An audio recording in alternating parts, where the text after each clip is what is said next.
Olá, que prazer encontrar você mais uma vez aqui nos canais da Safeliz para mais um estudo da lição da Escola Sabatina. Estamos entrando na quinta semana, quinta lição. Eu sou o pastor Hélio Carnassale e tenho imenso prazer de estar aqui com você a cada semana para esse estudo tão especial. Muitas pessoas se comunicam conosco, expressando sua apreciação e apresentando-se como acompanhantes deste processo de estudo. Que Deus possa abençoar você, que você tire um tempinho não só para ouvir, assistir, mas que você também tome tempo para ler, para estudar a lição da Escola Sabatina, gastar um tempo na presença de Deus, estudando a sua palavra, estudando a lição da Escola Sabatina, faz bem para o coração.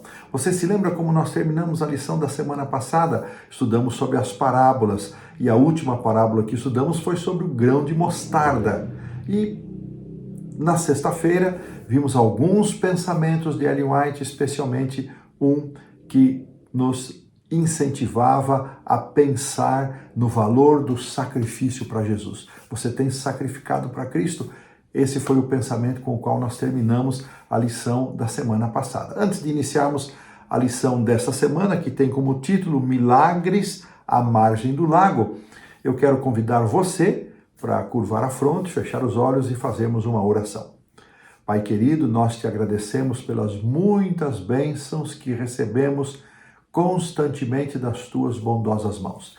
Dirige-nos agora, ao estudarmos mais uma lição da Escola Sabatina, é nossa prece em nome do Senhor Jesus. Amém. O verso especial, o verso para memorizar desta semana, está no capítulo 5, verso 19 do Evangelho de Marcos e diz assim: Jesus, porém, não o permitiu.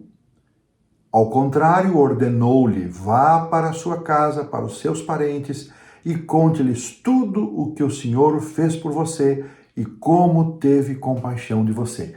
Esse verso está na história da cura, da expulsão dos demônios daquele gadareno, e nós vamos, na hora certa, vamos fazer os devidos comentários. Nessa introdução, vamos comentar um pouquinho sobre o Mar da Galileia. Essa extensão de água que media aproximadamente 21 quilômetros no sentido norte-sul, 19 a 20, 21, comentaristas divergem um pouquinho, e 13 quilômetros no sentido leste-oeste, dando aí aproximadamente 170 quilômetros quadrados de extensão de água, principal referência daquela região, e a vida daquela região estava sempre ativa em torno do lago, e muitas coisas que aconteceram com Jesus aconteceram dentro dessa região, ou nas cidades circunvizinhas, ou ainda nas travessias, nas idas e vindas de Jesus ali naquele lago. E é interessante que a porção que vamos estudar agora, capítulo 4 de Marcos,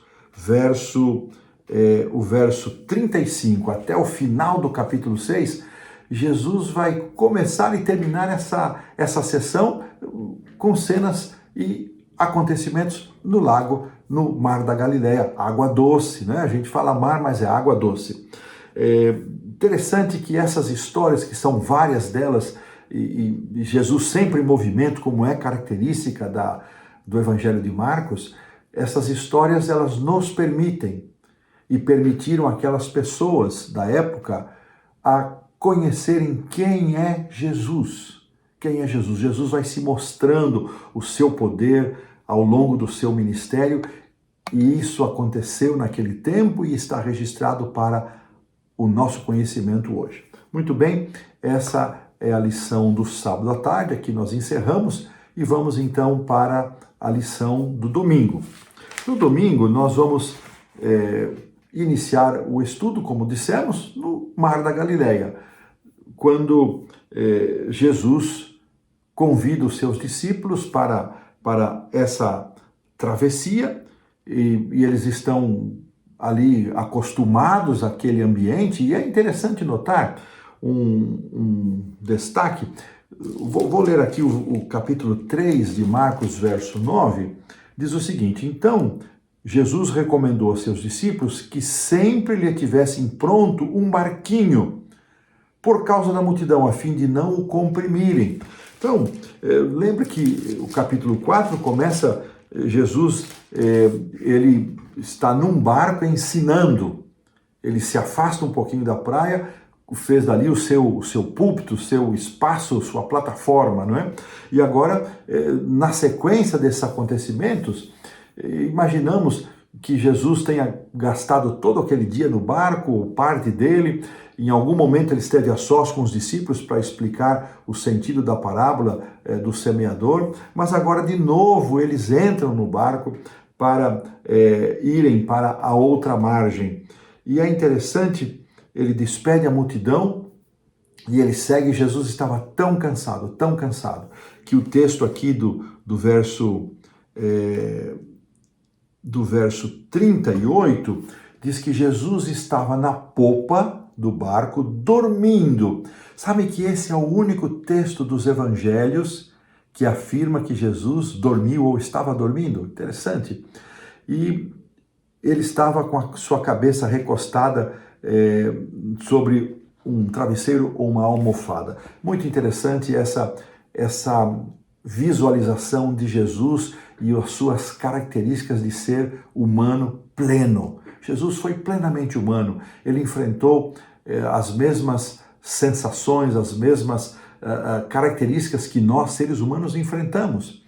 E nesta história, quando os discípulos já não estavam mais conseguindo suportar a pressão daquela situação, ventos fortes, ondas grandes, o barco começou a se encher de tal maneira que eles já não davam mais conta de esvaziar o barco, então eles recorrem a Jesus e possivelmente já tivessem chamado a Jesus e Jesus não tivesse acordado.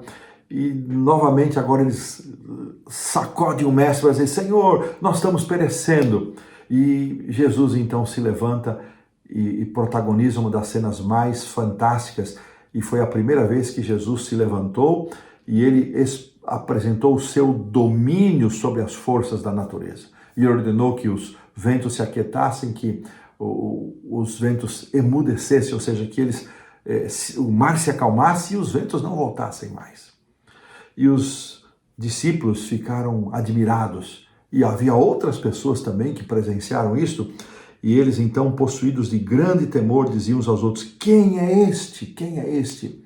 Que até o vento e o mar lhe obedecem. Interessante, o autor da lição, ele dá um destaque sobre a teofania de Deus, apresenta alguns aspectos mais técnicos, mais elaborados sobre a questão da teofania, mas a parte que mais me impressiona a respeito desse episódio é a demonstração do poder de Jesus sobre as tempestades. Nós podemos, em nossa vida, assim como naquela travessia, repentinamente os discípulos enfrentaram uma tempestade. Muitas vezes nós, na nossa vida, na travessia da nossa caminhada, nós podemos enfrentar repentinamente tempestades. E é possível que eu esteja falando para alguém justamente que acabou de descobrir um diagnóstico terrível sobre a sua saúde, ou está vivendo um drama em sua família, ou uma desgraça se instalou, ou financeira, ou de qualquer outra natureza. Enfim, as tempestades, elas acontecem, cedo ou tarde elas acontecem, mas nós não devemos esquecer jamais que Jesus tem poder para acalmar as tempestades. E a pergunta dos discípulos: quem é esse? Ele é o Filho de Deus, ele é o Rei dos Reis, é o Senhor dos Senhores, ele é o Criador dos céus e da terra, do mar, das águas, dos ventos. Ele é o que fez todas estas coisas e ele tem poder para dominar as forças da natureza e tem poder também para controlar as coisas que nos acontecem. Que a história desta tempestade acalmada por Jesus possa produzir em nós a calma, a tranquilidade, a paz, a serenidade de que Jesus está no controle de todas as coisas. Uma referência que é feita aqui na lição também interessante é o Salmo 104, eu destaco aqui o verso 7, onde nós vamos encontrar: a tua repreensão fugiram, a voz do teu trovão bateram em retirada. Olha que interessante, uma referência lá nos Salmos acerca do poder de Deus sobre as forças da natureza. A pergunta lá embaixo, que no encerramento da lição, nos conduz a uma reflexão. Como aprender a se apoiar no poder de Deus e a confiar nele em todas as situações? Esta é a grande lição que nós extraímos deste episódio de Jesus acalmando o mar da Galileia. Aqui terminamos a lição de domingo, vamos então para a lição da segunda-feira. Aqui nesta lição, nós temos um registro muito interessante, porque é a primeira vez que o Evangelho de Marcos registra que Jesus vai sair fora dos limites de Israel. E o capítulo 5, os versos 1 a 20, contam esta história, a cura deste endemoniado Gerazeno ou Gadareno, como acontece de assim serem chamados. E esta porção da nossa lição ela é também muito significativa, porque Jesus ele se depara com esta situação terrível ao descer ali naquelas praias, naquela localidade, Decápolis, onde haviam várias cidades e vilas. Sai ao encontro dele essa figura. E vocês conseguem imaginar, com todo desgrenhado seus cabelos, com seminu, com seu corpo com marcas de sofrimento. E olha que coisa interessante. O primeiro milagre registrado no Evangelho de Marcos, está lá no capítulo 1, verso 24, foi Jesus pregando para os judeus na sinagoga de Cafarnaum, expulsando um demônio. E agora, na primeira incursão de Jesus para um território fora de Israel, o seu primeiro milagre, a sua primeira ação é também a cura de uma pessoa possuída por uma legião de demônios. Que coisa impressionante. Esse termo legião, ele podia representar um destacamento de 3 a 6 mil soldados. Não sabemos quantos demônios estavam oprimindo aquele homem, mas era uma forma com que Satanás demonstrava toda a sua maldade, toda a sua intenção de destruição estava ali representada naquele indivíduo. É isso que o pecado faz. Ele primeiro nos atrai, depois ele nos escraviza, ele nos consome, ele nos destrói. Esse endemoniado era a própria figura daquilo que o pecado faz na vida das pessoas, daquilo que Satanás faz com as pessoas. E aqui uma coisa interessante, que você não encontra os discípulos participando de nada. Muito possivelmente eles, atemorizados por aquela situação, eles correram, porque não está registrada a presença deles ali. Mas este homem corre para Jesus, ele se prostra diante de Jesus e ele reconhece a autoridade de Jesus como Filho de Deus, como aquele único soberano. E eles pedem, estes demônios, que Jesus não os envie para fora do país. Isso precisa ser entendido. A compreensão deste pedido, e eles fazem isso 2 vezes, é para que eles não fossem lançados em uma situação em que eles ficassem impedidos de continuar a sua atuação. E Jesus consente nisso. E olha que interessante. E eles pedem para possuírem aquela manada de porcos. E Jesus consente. Parece estranho que Jesus tenha consentido num pedido tão estranho, porque Jesus sabia que a destruição daqueles porcos que foram lançados precipício abaixo causaria prejuízo às pessoas, mas mais do que isso, aos seus donos, mas mais do que isso, causaria também obstáculos para a atuação de Jesus naquela região. Mas lembremos-nos, foi também ideia de Satanás, trazida por Satanás a Deus para colocar Jó à prova, e Deus consentiu. Jesus estava vendo muito além, e a última porção do estudo que nós teremos nesta semana justamente nos fala da volta que Jesus, das circunstâncias que Jesus encontrou quando ele volta a essa região. Eu já vou fazer esse comentário. Mas é muito interessante que estas coisas tenham acontecido e que Jesus assim tenha consentido, e logo aquele homem estava ali calmo, tranquilo, vestido, alguém deve ter providenciado roupas para ele, e a lição nos leva a pensar nas características predominantes que aparecem nessa história. Primeiro, ela está cheia de elementos que retratam a obra do inimigo, a impureza, a contaminação cerimonial de porcos e pessoas sangrando e gentios, porque se estavam ali criando porcos porque era um território gentílico. Mas em segundo lugar, ela também nos fala desta batalha de Cristo contra Satanás, dos poderes do bem contra o mal e da vitória, acentuando o poder de Cristo sobre as forças do mal. Que coisa interessante. A escolha destes que sofreram prejuízo foi de pedir que Jesus se retirasse. Eles rejeitaram Jesus. Mas em contrapartida, aquele homem queria acompanhar Jesus. Ele disse, não, Jesus disse não.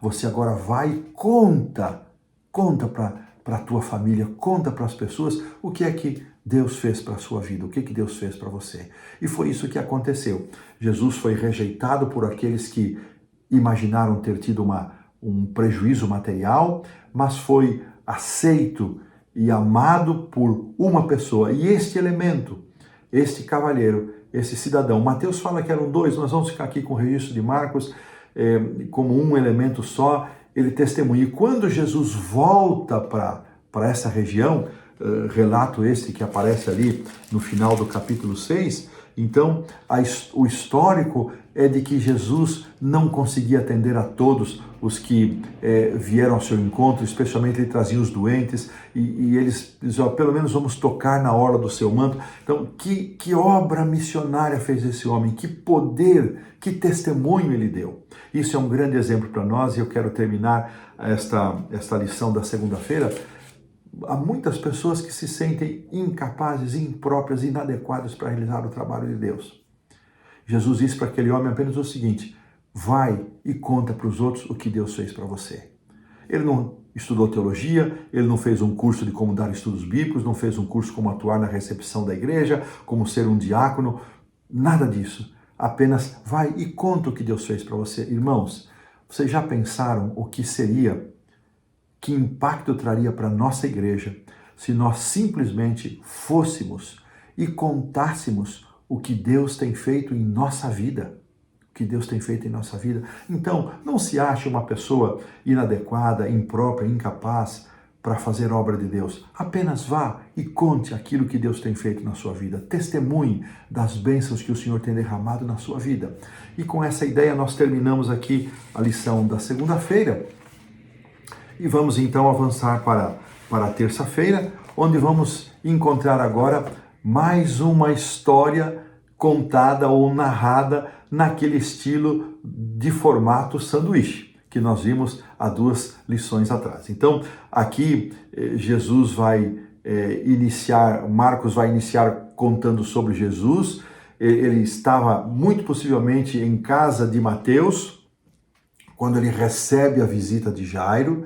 A história começa a ser contada e quando Jesus sai para acompanhar Jairo, uma vez que ele o convida para ir à sua casa, a história é interrompida por um incidente que ocorre no caminho, termina-se esse segundo incidente, que é a parte interna do sanduíche, e a história de Jairo continua sendo contada, que é a parte externa. Então vamos nos concentrar primeiro na parte de Jairo. Jairo era um dos principais da sinagoga. Para ele sair da sua casa e ir até a casa, muito possivelmente a casa de Levi e Mateus, onde Jesus participava ali de uma festa, de um almoço, e entrar na casa de um publicano e ajoelhar-se diante de todos e suplicar para que Jesus pudesse curar a sua filha, realmente isso indica a postura de um pai desesperado.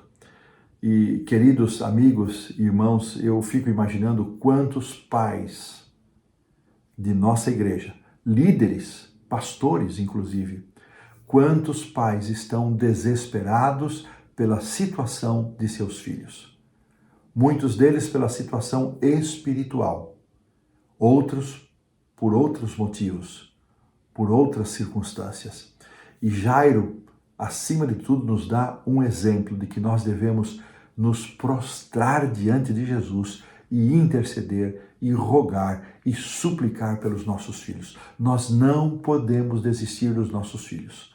Por mais difícil que possa ser a situação, por mais longe que eles estejam dos caminhos de Deus, por mais afastados e enfermos que possam estar espiritualmente, à beira da morte espiritual, ou seja qual for a outra natureza da dificuldade, não podemos, não devemos desistir dos nossos filhos. Se nós desistirmos, quem intercederá por eles?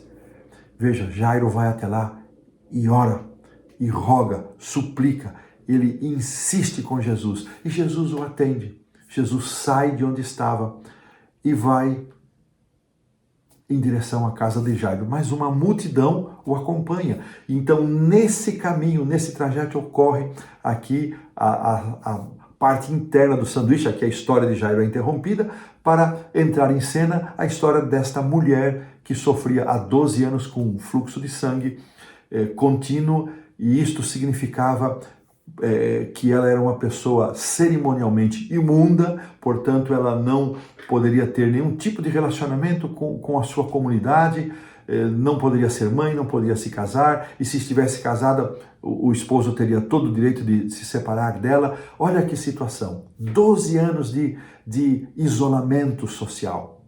E de alguma forma ela fica sabendo sobre Jesus e ela vai até Jesus, e temerosa e talvez sem conseguir acesso e com vergonha também de falar com Jesus, ela toca, ela diz, se pelo menos eu conseguir tocar no seu manto, ela toca, e quando ela toca em Jesus, ela é curada, e Jesus para e diz, olha, eu senti quem me tocou, porque saiu virtude, saiu poder. E os discípulos até acham estranha a palavra de Jesus, como, mestre, tem uma multidão aqui te apertando, e o Senhor quer saber quem me tocou. É interessante que muitas vezes nós, como discípulos de Jesus, nós às vezes queremos interpretar as palavras de Cristo, interpretar a obra de Cristo, e cometemos um grande desserviço, porque o fazemos mal, não fazemos bem. Cuidado quando vamos interpretar as coisas ditas por Jesus, quando vamos querer explicar demais aquilo que Jesus fez. Vamos deixar a palavra de Deus expor aquilo que nela se encontra, e vamos cuidar com as nossas interferências para que, como discípulos de Cristo, não venhamos a colocar dificuldades na obra de Cristo e nem sermos pedra de tropeço para outras pessoas.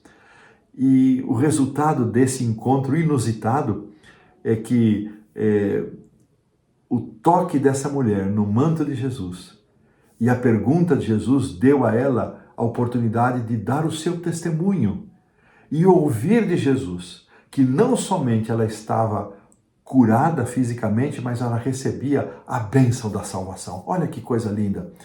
Jesus faz as coisas por completo, ele faz no seu todo, e ele abençoa aquela mulher com a certeza da salvação, a certeza da comunhão com Deus e da fé maravilhosa e da cura física. E aí Jesus, quando ainda é em caminho, recebe a notícia. Aí agora termina esta parte interna do estilo sanduíche, retoma-se a primeira parte, que é a parte externa. Chegam pessoas trazendo recado para Jairo, que não precisava mais incomodar o mestre, porque a menina havia falecido. Jesus, não, ela não morreu, ela está dormindo. E eles riram do mestre.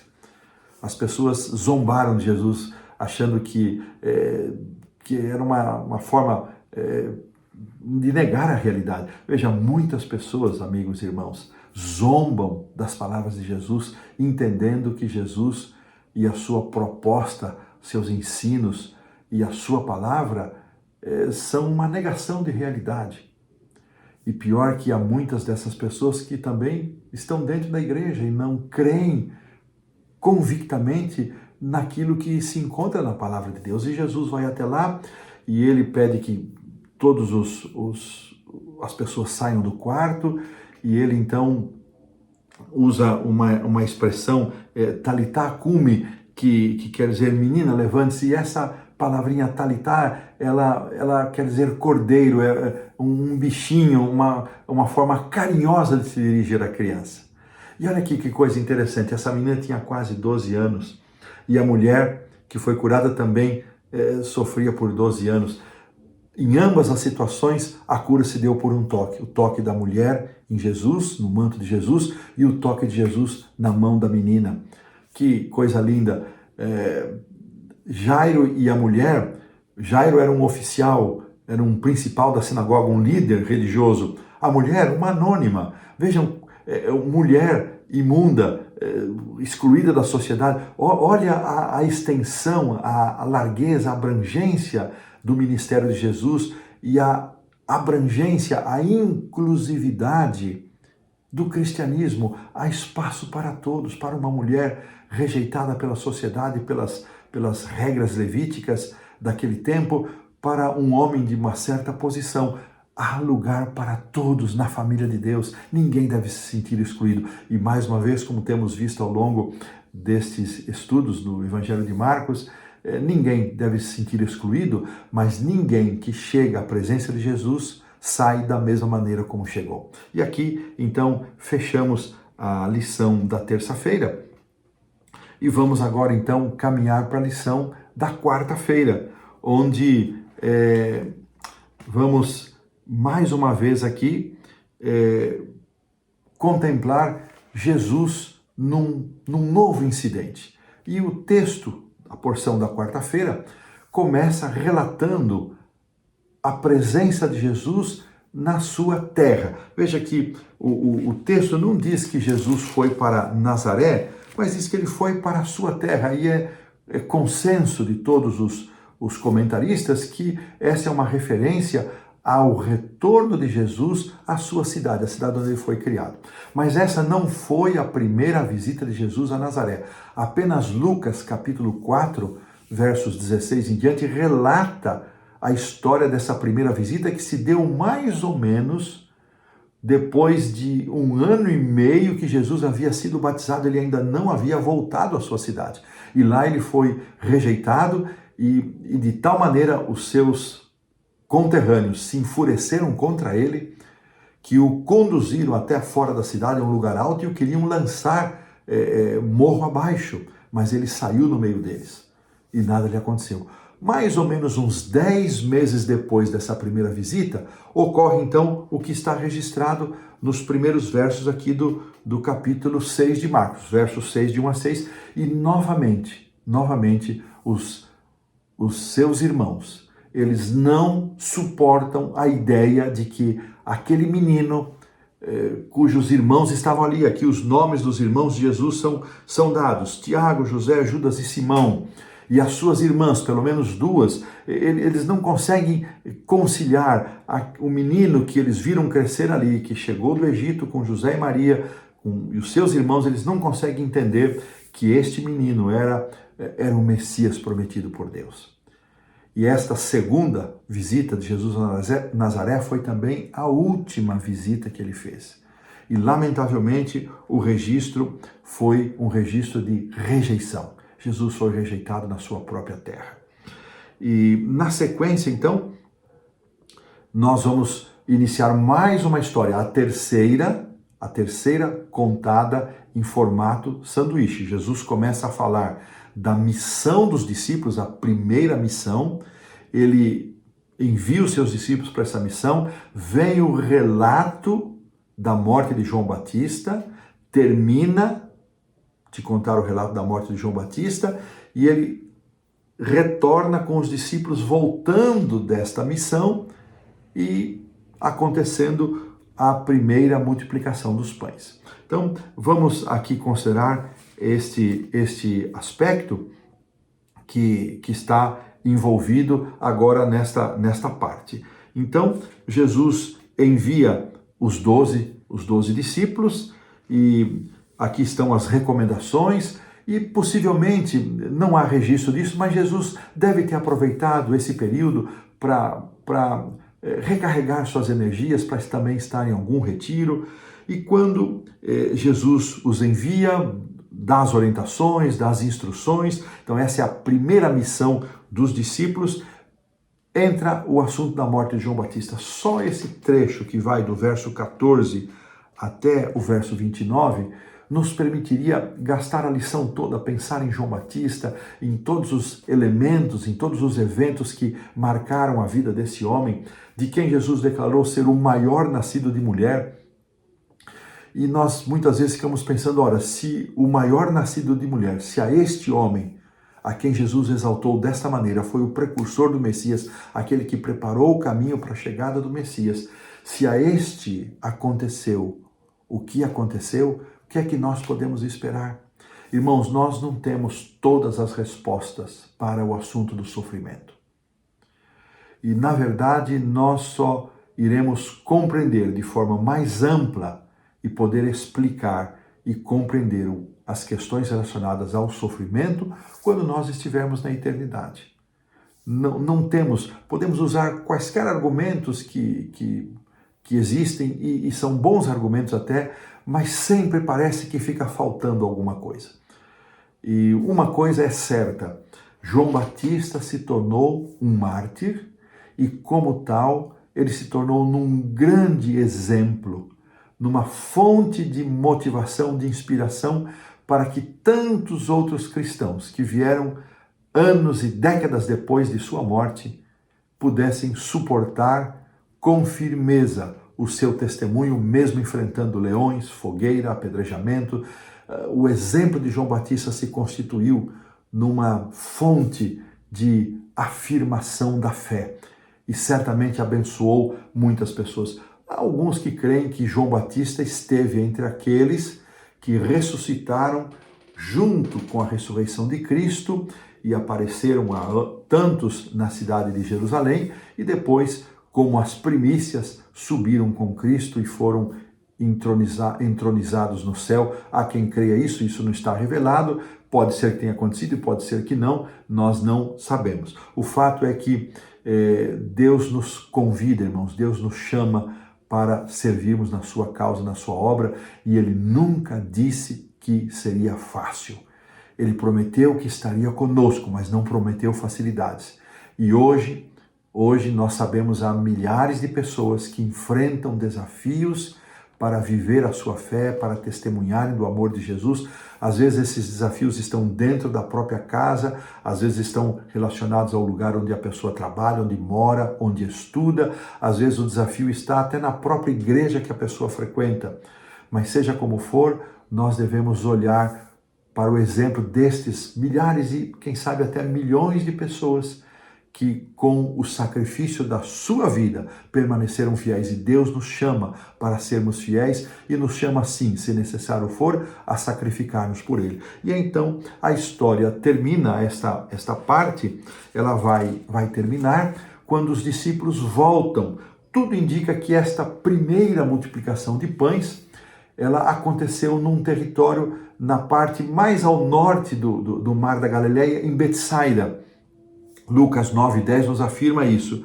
E é outra cena linda. Jesus então teve compaixão daquela gente e ele disse para os discípulos, olha, eles já estão conosco há 3 dias, vocês providenciam alguma coisa para eles comerem, porque eles estão aí como ovelhas sem pastor. Jesus teve compaixão deles.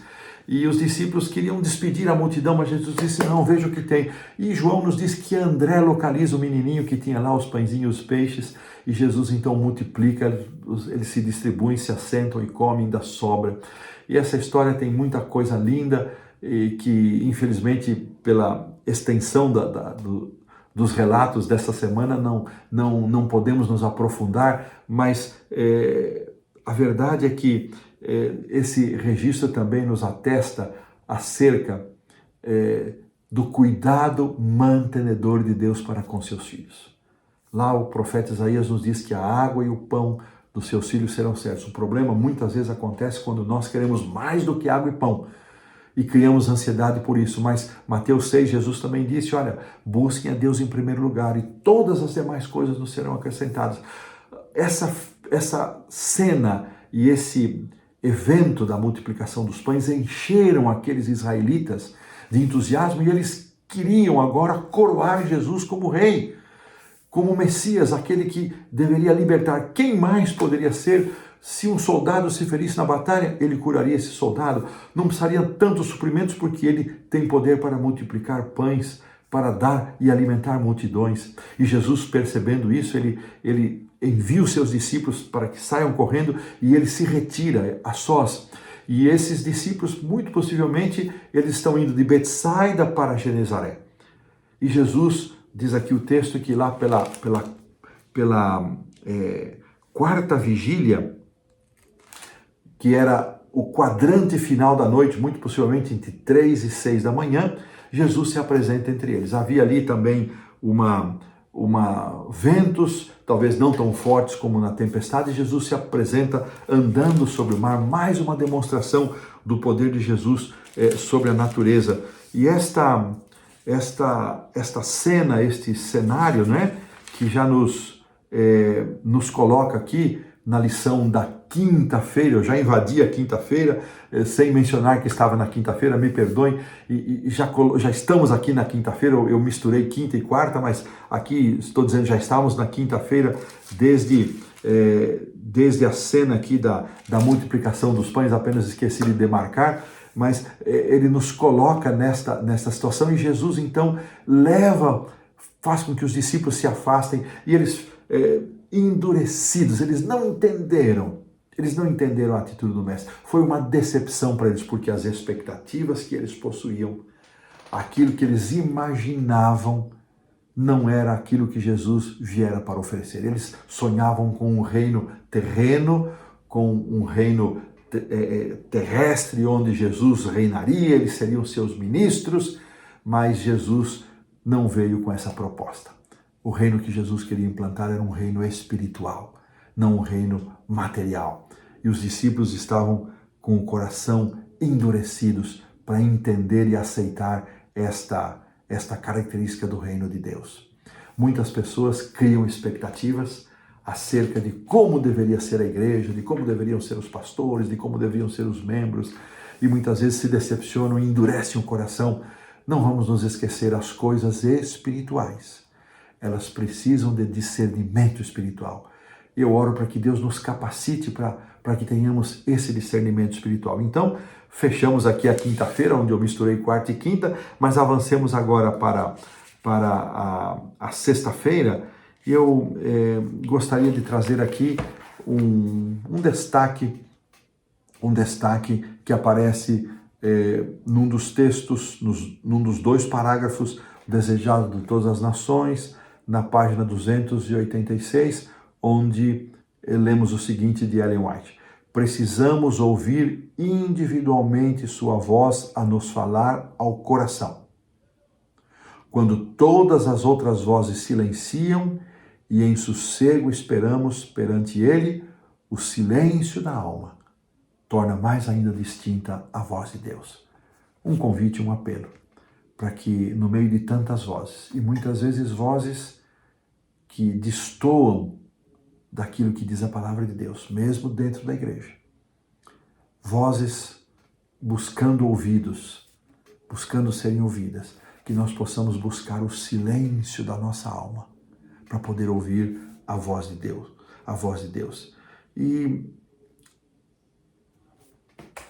uma reflexão das 4 perguntas, eu estou aqui selecionando uma, não é?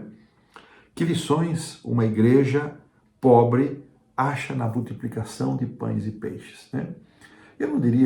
Eu até respeito aqui a ideia do autor, mas uma igreja onde famílias que lutam com dificuldade, ao pensarem nessa multiplicação, eles também poderão ser confortados de que Deus multiplica as forças ao cansado, Ele dá energia para que as pessoas continuem lutando, Ele não permite que nos falte o necessário.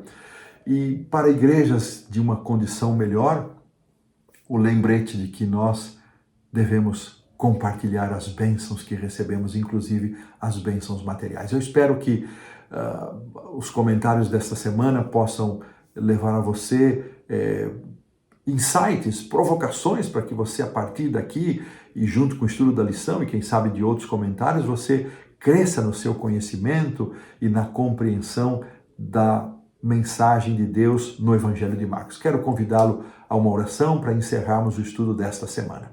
Senhor nosso Deus, quero te agradecer pelas muitas lições que o Senhor tem deixado para nós em tua palavra, especialmente nesta porção que estudamos esta semana do Evangelho de Marcos. Que o Senhor nos abençoe e abençoe a cada pessoa que se conecta conosco aqui nos canais da Safeliz, espalhados aí por esse mundo. Que o Senhor possa abençoar nossos amigos e irmãos e fortalecer-nos a fé, a confiança em Jesus, pois em nome dele nós oramos, pedimos e agradecemos. Amém. Forte abraço. Até a próxima.